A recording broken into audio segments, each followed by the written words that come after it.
নারী কখনোই কারো প্রিয়জন হতে পারেনি। সোসাইটি থেকে যতই অমূল্য বলে বাহবা দিক, বাস্তবে সে কারোরই প্রিয়জন নয়, বরং কারো না কারো প্রয়োজন মাত্র।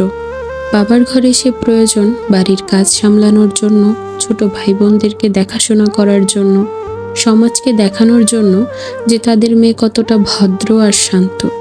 শ্বশুরবাড়িতে সে প্রয়োজন একটা সংসার চালানোর জন্য, সবার মান অভিমান মেনে চলার জন্য, নিজের স্বপ্নগুলোকে ত্যাগ করে অন্যের জীবনটা সাজানোর জন্য। স্বামীর কাছে সে প্রয়োজন তার ক্লান্তি দূর করার জন্য, তার চাহিদা বোঝার জন্য, তার জন্যে ত্যাগ করার জন্য। কিন্তু প্রশ্ন করলে সে নিজে কি কখনো প্রিয়জন হতে পারে? যার অনুভূতি কেউ প্রশ্ন করে, যার কষ্ট কেউ বোঝে। মেয়েদের জীবন বড় হওয়ার সাথে সাথে বোঝা বেড়ে যায়।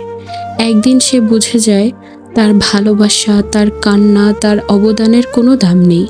সবাই শুধু তার উপর নির্ভর করে, প্রয়োজন পড়ে, ব্যবহার করে, কিন্তু তাকে বুঝে এমন মানুষ কয়জন? দুঃখের সত্য হলো, নারী মৃত্যুর আগ পর্যন্ত বহু সময় শুধু একটা প্রয়োজন হয়েই থেকে যায়।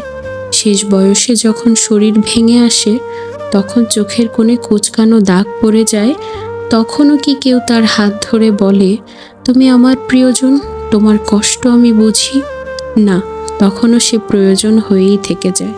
কারো দেখভালের জন্য, কারো দায়িত্বের জন্য, কারো সুবিধার জন্য। আর ঠিক সেই মুহূর্তে নারী নিঃশব্দে ভেঙে যায়।